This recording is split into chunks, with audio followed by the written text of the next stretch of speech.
비전이 없으면 하나님의 일 못합니다. 믿음이 없으면 하나님의 일 못합니다. 또 우리에게 보이는 희망이 없으면, 천국이 없으면 하나님 일 못합니다. 이 사람들에게는 그런 믿음이 있었습니다.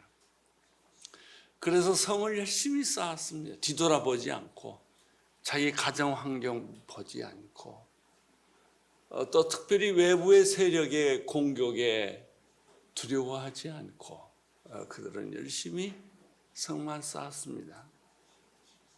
세상에 태어나서 할 일 없는 사람처럼 불쌍한 사람이 없어요. 직업이 없다는 게 아니라 자기 인생에 할 일, 죽을 때까지 해야 될 목표가 없는 사람은 얼마나 불행한지 모릅니다. 돈이 없어서 불행이 아닙니다. 건강이 없어서 불행이 아닙니다. 자기 인생에 할 일이 없기 때문에 불행한 것이죠.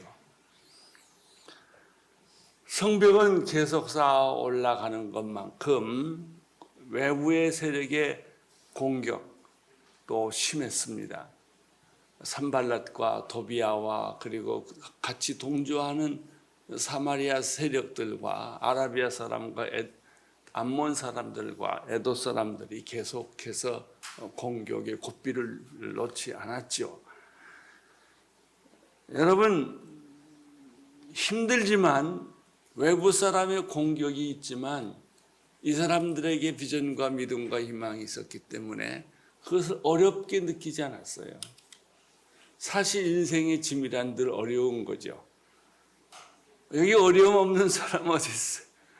그러나 믿음이 있으면 어려움이 안 보여요. 믿음이 없으면 어려움이 다 드러나는 거예요. 그래서 힘들어하는 거예요. 여러분, 이 인생의 고난과 피곤함과 외로움을 이길 수 있는 방법은 믿음뿐이에요. 마음에 하나님이 계시면 이런 것들은 그냥 쉽게 넘어가는 거예요. 유다 백성들은 아침 해가 뜰 때부터 저녁 별이 뜰 때까지 그들은 아침 저녁으로 쉴 새 없이 일을 했습니다. 한 손에는 칼을 들고 또 한 손에는 삽과 곡괭이를 들었습니다. 반은 일을 했고 반은 창과 활과 방패와 이런 모든 것을 가지고 성을 지켰습니다. 느헤미야는 힘이 들 때는 꼭 기도를 했습니다. 여러분, 우리에게는 이 세상이 감당하지 못하는 무기를 주었는데 기도예요. 외롭고 힘들고 슬프고 억울하면 우리가 무릎 꿇고 기도하는 거예요. 느헤미야가 그랬어요. 그리고 사람들이 기운이 빠지면 격려해 주었어요. 두려워하지 마시오. 하나님을 두려워하시오. 당신의 적들, 당신을 공격하는 환경을 두려워하지 마시오. 하나님께서 이 전쟁을 우리 손에 붙이셨습니다. 나도 이 성벽을 복구하는데 말만 하지 않고 나도 앞장을 서겠습니다.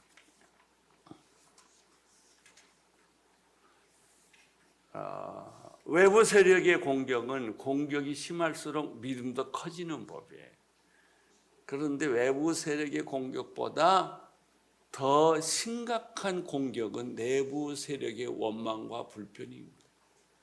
이스라엘 백성들이 애굽 땅을 탈출해서 그들이 홍해를 건너고 가나안 땅을 가려고 할 때 그들의 발을 잡은 게 뭐예요? 원망과 불편이에요. 40년 동안. 그거를 조금이라도 일찍 끝냈으면 이렇게 고생 안 할 걸. 40년 동안 그들의 주제곡은 원망과 불평이었어요. 그러니까 하나님께서 아직 적과 끓이오르는 가나안 땅에 갈 시간이 안 됐다고 보시는 거예요.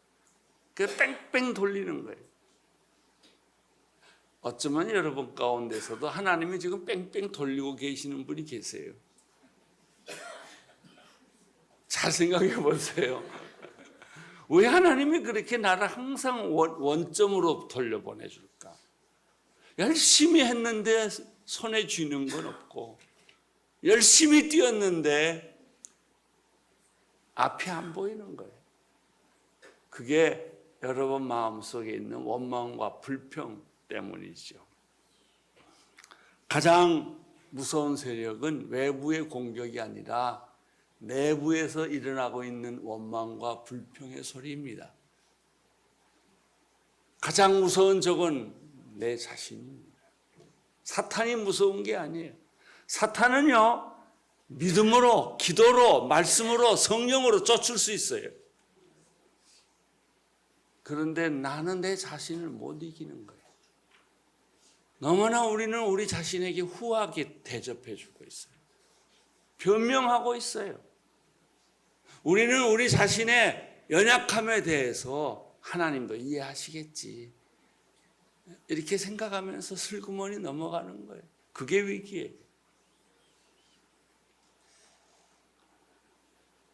오늘 그 내부 세력의 원망과 불평이 무언가를 좀 자세히 들여다보면 외부 사람들 산발랏과 도비야 그 무리들의 공격보다 크기는 별로 큰 것 같지도 않고 중요한 것 같지도 않은데 이게 결정적으로 문제가 있다는 것을 발견하게 됩니다.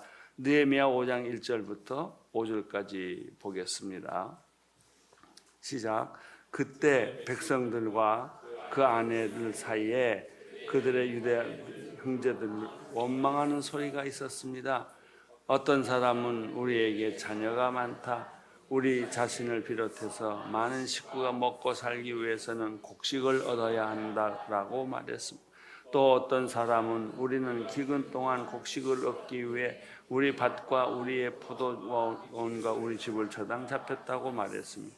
또 어떤 사람은 이렇게 말했습니다. 우리는 세금 낼 돈을 꾸기 위해 우리의 밭과 포도원을 잡혔다.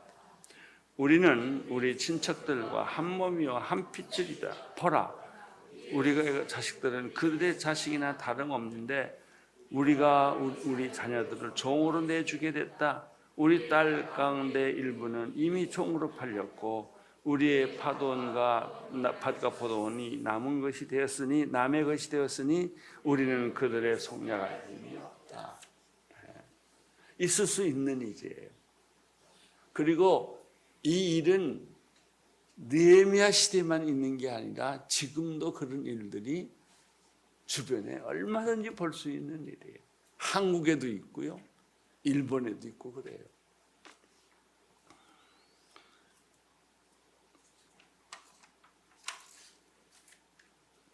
폭발 직전까지 갔죠. 처음에는 말을 안 해요. 그러다가 이게 좀 심해지면 이제 이 원망과 불평으로 변해가지고 집단적으로 이런 말을 하게 돼요.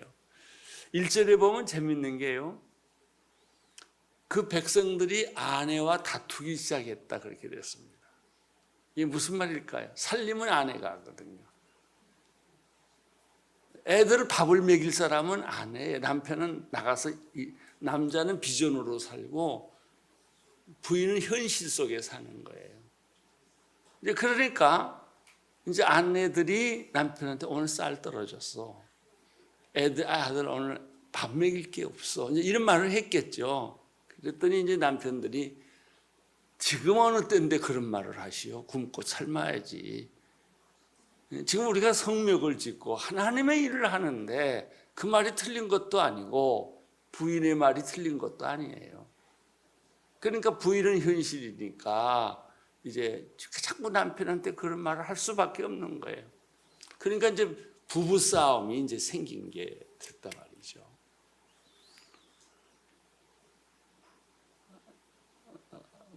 우리가 살기 위해서 할 수 없이 포도원을 저당 잡혔어.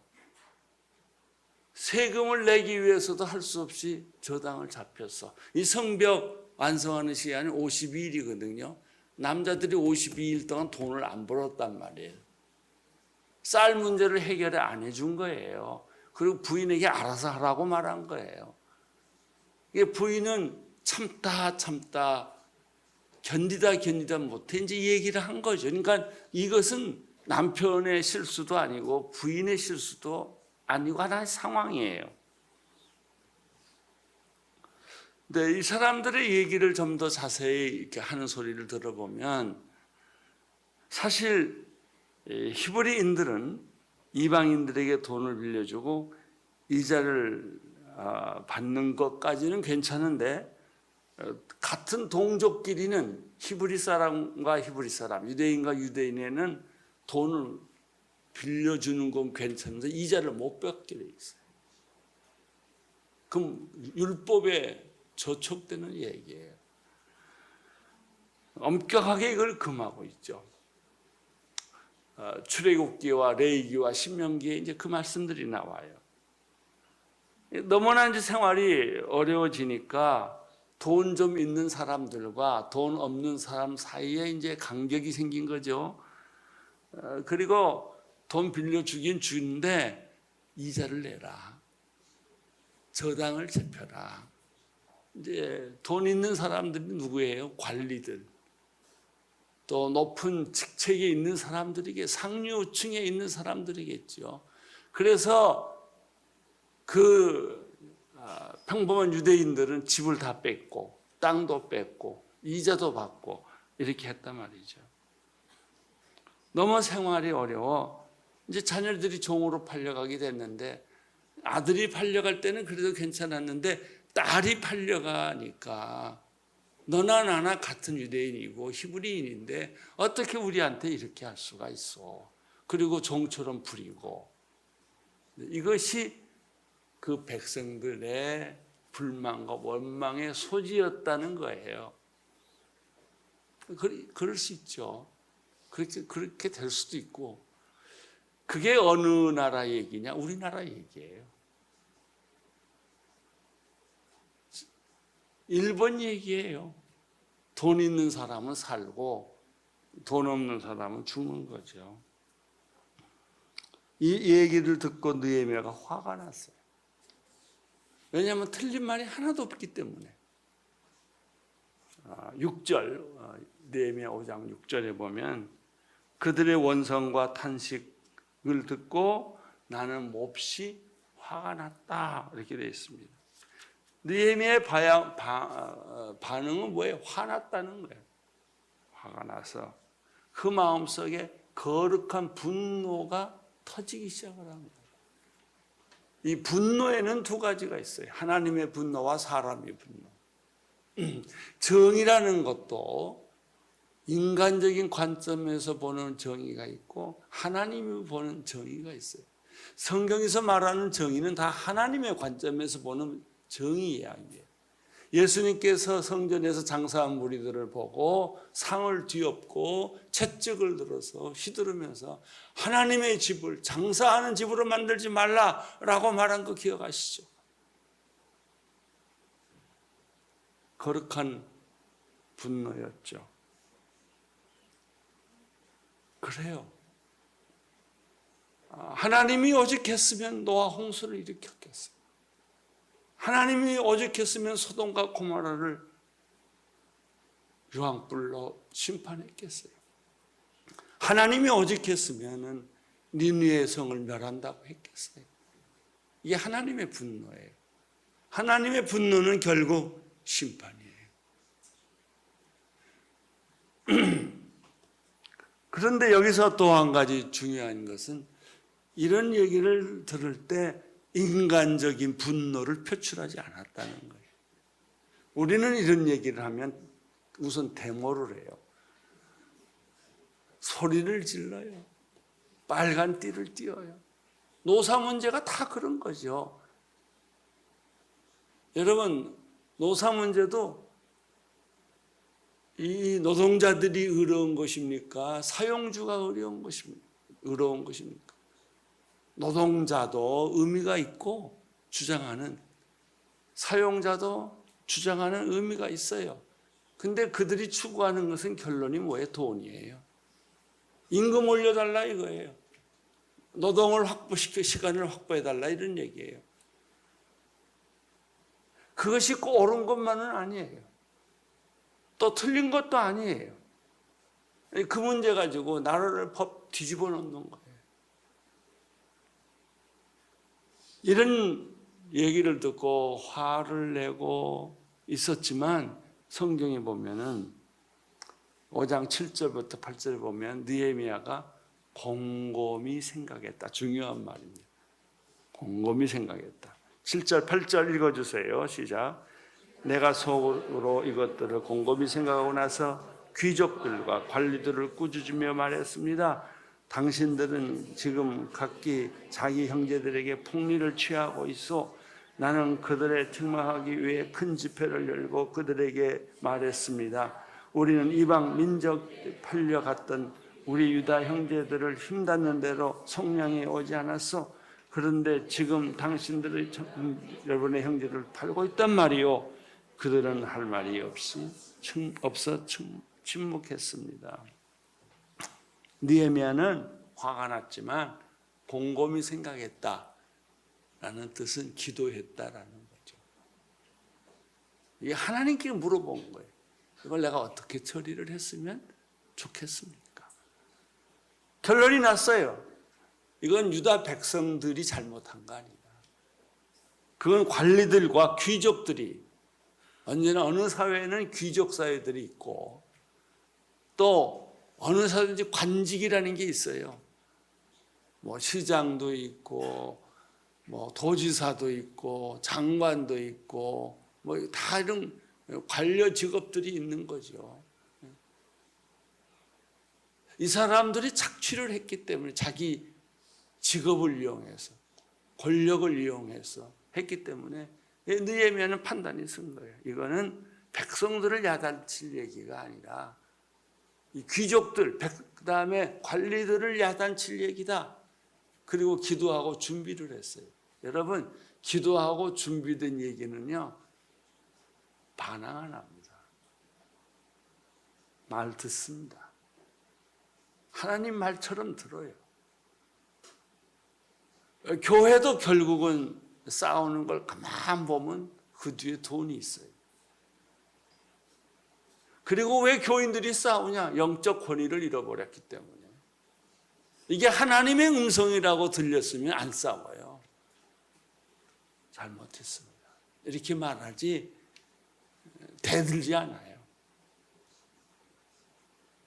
여러분이 영적 권위를 잃어버렸을 때는 아무 힘이 없어요. 특별히 우리 목사들이 영적 권위를 잃어버리면 아무것도 없어요. 그 영적 권위 하나 때문에 성도들이 순종하고 따라주는 거 아니겠습니까?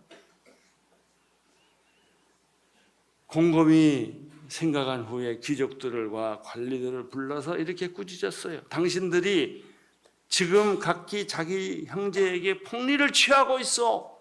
사실이거든요. 그러니까 이 관리들과 귀족들이 할 말이 없는 거예요.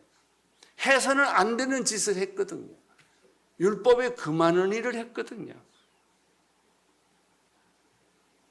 느헤미야는 큰 집회를 열었어요. 공개적으로 이거를 비판하고 말하기 시작했습니다.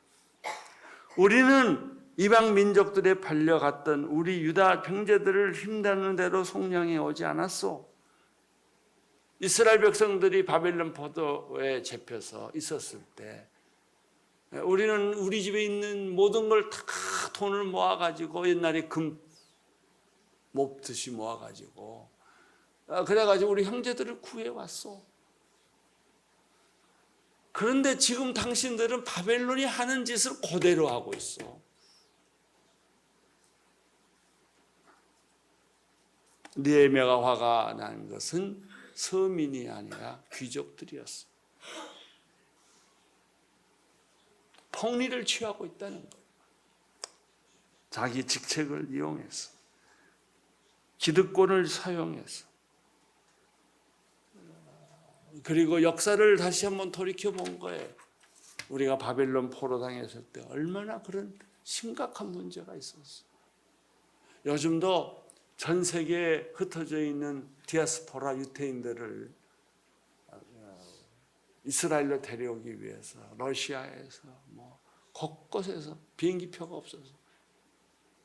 그래서 우리들도 다 헌금해서 그 사람 비행기값, 배값 싸그를 주어서 이스라엘로 돌아가게 하는 운동을 하고 있지 않아요?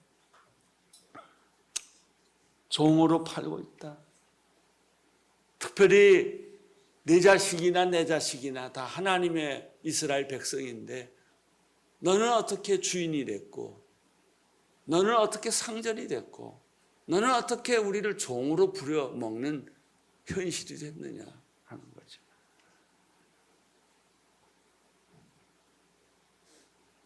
요즘 우리 뉴스를 한국 뉴스를 보시는 분들은 알겠지만 서울에 상상할 수 없는 물폭탄이 터져졌다.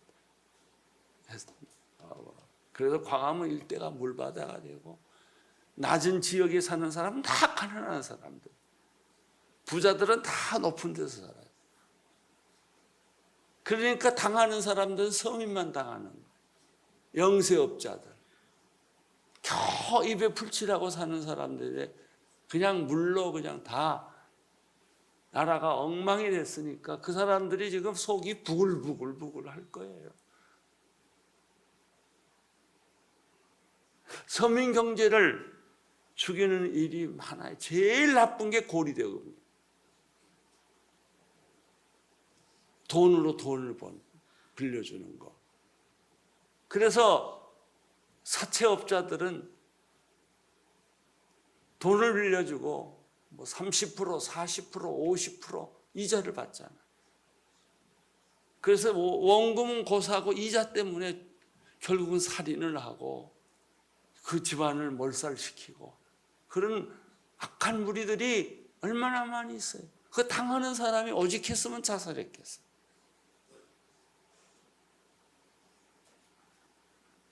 가난한 사람들에게 비싸게 월세를 받는 사람, 쪽박촌들, 고시촌들 가보세요.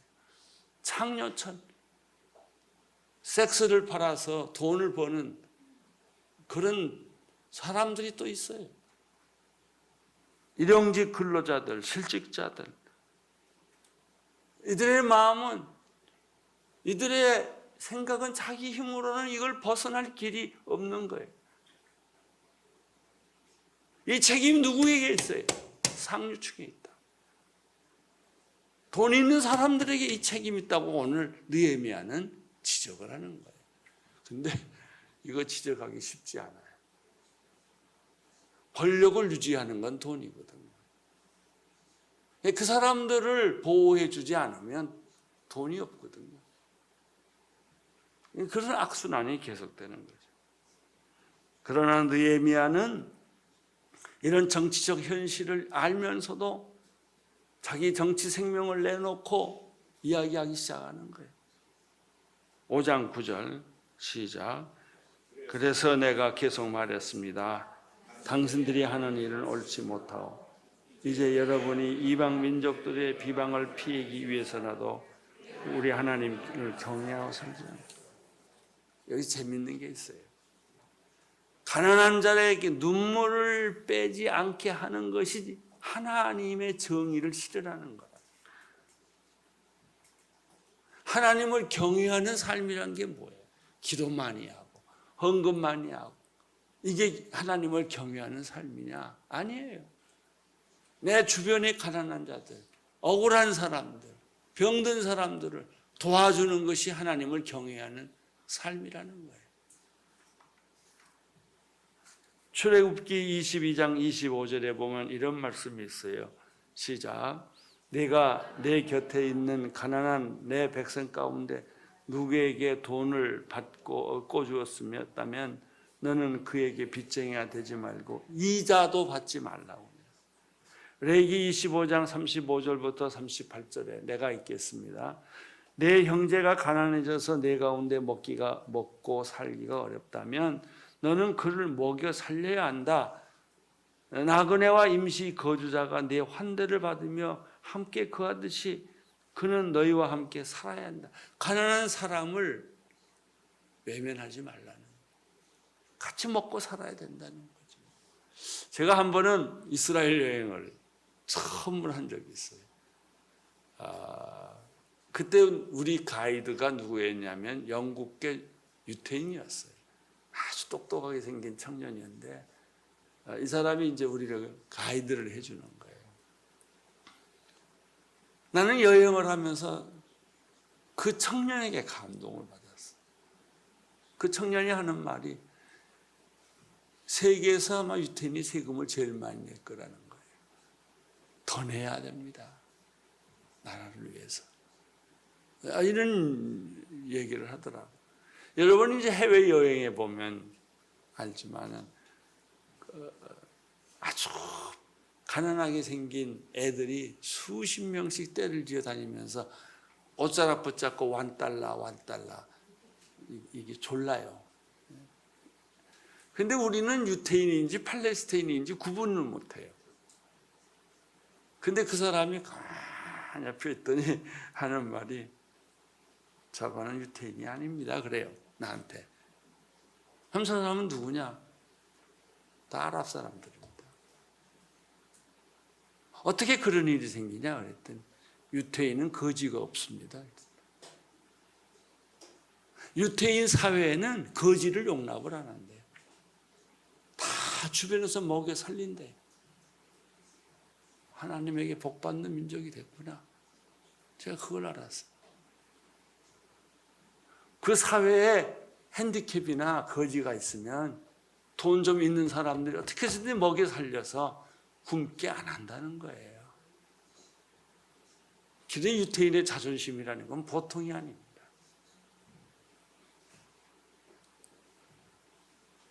(36절에) 보면 또 이런 말이 있어요. 그에게 그 어떤 종류의 이자도 받지 말며 내 하나님을 경외하여라. 이자 안 받는 게 하나님을 경외하는 거라는 거예요. 정당한 이자를 은행 같은 데서 받는 것은 괜찮지만 사채놀이를 하지 말라는 거예요. 식량을 빌려주더라도 이득을 취하지 말아라. 옛날에 우리 1800년대 한국의 부자들, 경주 최씨라든지 거상 김만덕이라든지 하는 걸 드라마를 보면 전부 얘기가 그거예요. 우리가 사는 집에 사방백리에 굶어 죽는 사람이 있으면 안 된다. 가뭄 때 땅을 팔면 안 된다. 땅을 사면. 왜냐하면 너무 가무니까 싸게 땅을 팔 수밖에 없다는 거죠. 팔고 나면 그 다음엔 이 사람 뭐 먹고 사냐. 그게 대대로 일어나는 가족의 명령이었어요. 그래서 경주 최씨 같은 경우는 300년 동안 그 대가 끊어지지 않았다는 거예요. 이것도 정신이 똑같아요. 가난한 자들과 함께 살아라. 그들을 도와주면 살아라. 이자 받지 말아라. 그들을 착취하지 말아라. 그들은 원체 힘이 없다. 힘 있는 사람이 누르면 죽을 수밖에 없는 사람인데 그건 안 된다 라고 말한 게 느헤미야였어. 이제 우리는 느헤미야를 통해서 배우는 게 이거예요. 처음에는 성벽 짓는 것이었어요. 불탄 성문을 회복하는 것이었어요. 그러나 이제는 조금 더 한 단계를 다른 단계로 가는 거예요. 사회 개혁이에요. 그 비전이 집만 줘서 뭐 할 거예요? 집 붙들고 살 거예요? 이 사회가 공정한 사회가 되도록 개혁을 하는 거예요. 그 다음에 후반부로 들어가면 뭐예요? 종교개혁이에요. 제일 썩은 게 교회예요. 종교예요. 종교가 썩으면 사회가 부패하고 그리고 경제가 망하게 돼 있어요. 어느 사회도 마찬가지예요.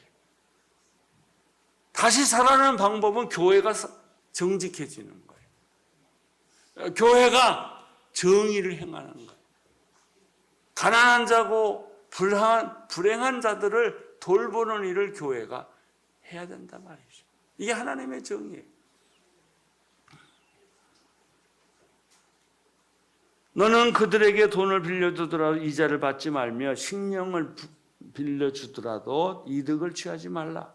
너는 너희 하나님 여호와니 나는 너희 하나님 여호와니 너희를 이집트 땅에서 이끌어내 가나안 땅을 너희에게 주고 너희 하나님이 됐다. 신명기에 보면 23장 20절 이방 사람들에게 이자를 물려다 되지만은 이방 사람에게는 돈 빌려주는 거는 그 당시에 허락을 했어요. 그러나 내 형제에게는 구워주고 이자를 받지 말라. 딱 구분해 줬어요. 그래야 내 하나님 여호와께서 내가 들어가 차지할 그 땅에서 내 손이 닿는 모든 일에 복 주실 것이다. 나는 여러분들이 복 받는 사람이 되기를 바랍니다. 복은 하나님이 주셔야 복이에요. 내가 만든 복은 다 새는 거예요. 모래가 지면 다 새듯이 인간이 만든 복은 다 없어져요. 하나님이 만든 복이야말로 영원한 것이죠. 정치란 권력을 중심으로 움직입니다. 권력이란 돈과 명예를 중심으로 움직입니다. 지도층이란 권력과 돈과 명예로 중심으로 만들어져 있어요. 세상의 리더십이라는 것은. 여러분, 상류층은 조심해야 해요, 사람. 특별히 큰 교회는 굉장히 조심해야 돼요. 작은 교회는 힘이 없어요. 큰 교회는 힘이 있어요. 큰 교회가 정말 무슨 일을 하나 하더라도 조심하게, 겸손하게, 자기를 내세우지 말고 이렇게 해야 작은 교회들이 살아나요. 요즘 우리나라의 화두는 공의로운 사회예요. 이 일을 행하는 것은 서민이 아니라 지도층이에요. 그러니까 이명박 대통령이 굉장히 어려운 화두를 내걸었어요. 자기 장관 다 잘라야 돼요. 자기한테 헌신했던 사람을 다 잘라야 돼요. 왜? 공의를 내었으니까 특채시킨 사람 다 잘라야 되고 특별한 대우받는 사람들 다 그걸 포기해야 해요. 이 공의로운 사회라고 하는 것은 리더십들이 스스로 속세를 채우는 일이에요. 그래도 하나님이 기뻐하시니까 그 일을 해야 한단 말이죠. 근데 놀라운 사실들은 느헤미야가 이렇게 참 불편한 진실, 참 어려운 얘기를 했는데도 이스라엘의 귀족들이 그 말을 다 순종했다는 거예요. 받아들였다는 거예요. 이게 느헤미야의 리더십이에요. 이게 느헤미야의 영적 권위예요. 12절, 느헤미야 5장 12절 읽겠습니다. 그들이 말했습니다. 우리는 돌려주고 그들에게서 아무것도 받지 않겠습니다. 말씀하신 대로 다 준행하겠습니다. 그래서 내가 제사장을 불러 귀족들과 관리들과 하여금 약속들을 하겠다는 맹세를 받았습니다.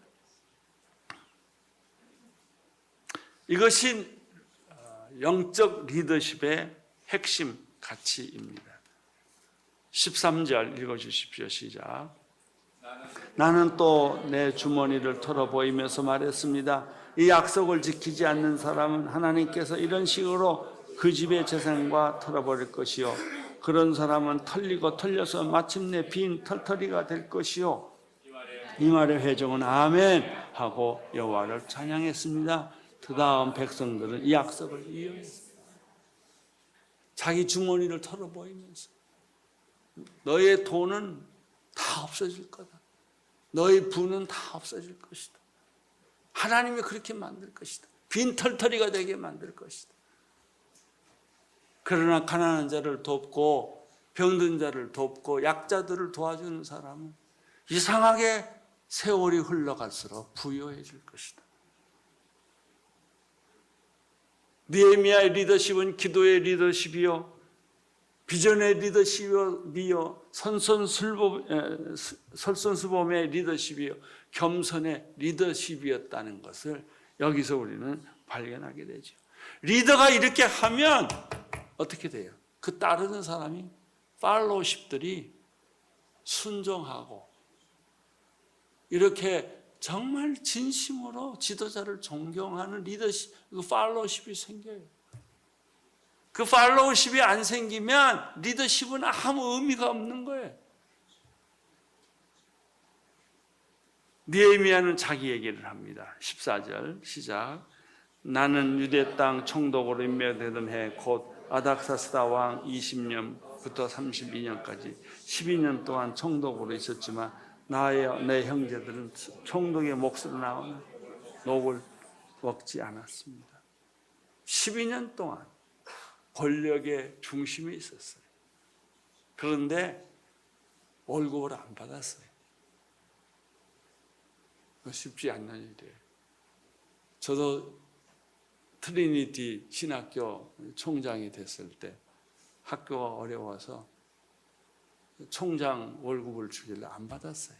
나는 교회에서 월급 받고 있는데 내가 이걸 왜 또 받아야 돼요? 지금까지 그래요. 여러분, 우리가 하나님을 위해서 사는 것이지 내가 수고한 대가를 받는 거 아니다. 15절 읽어보십시오. 시작. 그러나 내 앞에 있었던 총독들은 백성들에게 힘겨운 세금을 물리고 음식과 다 포도뿐만 아니라 은 40세겔을 갈취했습니다. 심지어 이 총독 밑에 있는 사람들도 백성들을 착취했습니다. 그러나 나는 하나님을 경외함으로 그런 짓을 하지 않았습니다. 참 재밌어요. 과거의 총독들은 어떻게 했느냐? 자기 몫을 다 받고 더 받았다는 거예요. 그러니까 그 총독 밑에 있는 부하들도 똑같이 백성을 착취했다는 거예요. 무서운 일입니다. 그러니까 느헤미야가 녹을 먹지 않으니까 그 밑에 있는 사람도 녹을 가능하면 자기의 녹만 먹지 더 이상 욕심을 내지 않게 된 거죠. 과거의 총독이라는 말을 요즘 말로 말하면 과거의 관행이란 뜻입니다. 우리는 과거의 관행이라는 이름으로 그냥 일을 계속 나쁜 짓 알면서도 잘못된 줄 알면서도 계속 행하는 것이죠. 여러분, 관행을 깨지 않으면 개혁은 일어나지 않습니다. 어느 사회나 어느 종교 집단이나 마찬가지입니다. 관행을 깨야 합니다. 그것은 자기 발에 도끼를 찍는 일과 같이 어려운 것이에요. 16절, 18절 읽어주세요. 시작. 나는 땅 한쪽도 사지 않고 오직 이 성벽을 쌓는 일에만 헌신했고 내 부하들 역시 성벽 쌓는 일에만 마음 썼습니다. 또한 150명의 유대 사람과 관리들이 내 상에서 음식을 먹었고 내 주변 나라에서 우리를 찾아온 이방인도 음식을 먹었습니다. 날마다 나를 위해 황소 한 마리와 좋은 양 6마리, 닭 여러 마리, 그리고 10일 한 번은 온갖 종류의 포도주와 풍성하게 마련했습니다. 이 모든 것에도 불구하고 나는 총독의 몫으로 나오는 음식을 요구하지 않았습니다. 왜냐하면 이런 요구가 백성들에게 큰 짐이 되기 때문에. 눈물 나는 얘기입니다. 그러니 느헤미야 자신은 얼마나 어려웠겠어요. 자기가 리더로서 외국에서 손님이 오면 대접도 해야 되고 자기 부하들도 대접도 해야 되고, 그렇지만 자기에게 정당하게 주어진 음식도 다 요구하지 않았다는 거예요. 이것이 고도의 절제요, 청빈이요, 모범의 리더십입니다. 나는 우리나라가 이런 리더십으로 가득 차기를 바랍니다. 일본도 그런 리더가 정치를 하고 사회를 이끌어가는 일본이 되기를 축원합니다. 그래야만 하나님의 축복이 그 나라에 있게 되는 것입니다. 하나님이여, 19절, 제가 이 백성들을 위한 선한 일을 기억하시고 은혜를 베풀어 주시오. 이 느헤미야가 마지막으로 쓴소리를 하고 나서 마지막에 한 기도는 은혜를 베풀어 주옵소서. 하나님 도와주시옵소서. 개혁은 갑자기 안 일어나. 서서히 일어나. 그러나 끊임없이 일어나야 합니다. 그렇게 함으로 교회가 투명하고 깨끗하고 그리고 정말 모범이 되고 이런 모습을 가질 때 왜 사람들이 교회를 존경 안 하겠어요? 왜 사람들이 교회를 떠나겠어요? 다 교회로 몰려오죠. 여기에 부흥의 비결이 있습니다. 여기에 교회 존재 이유가 있습니다. 우리가 하나님께 영광을 올려드리는 교회의 그런 성도들 되기를 축원합니다.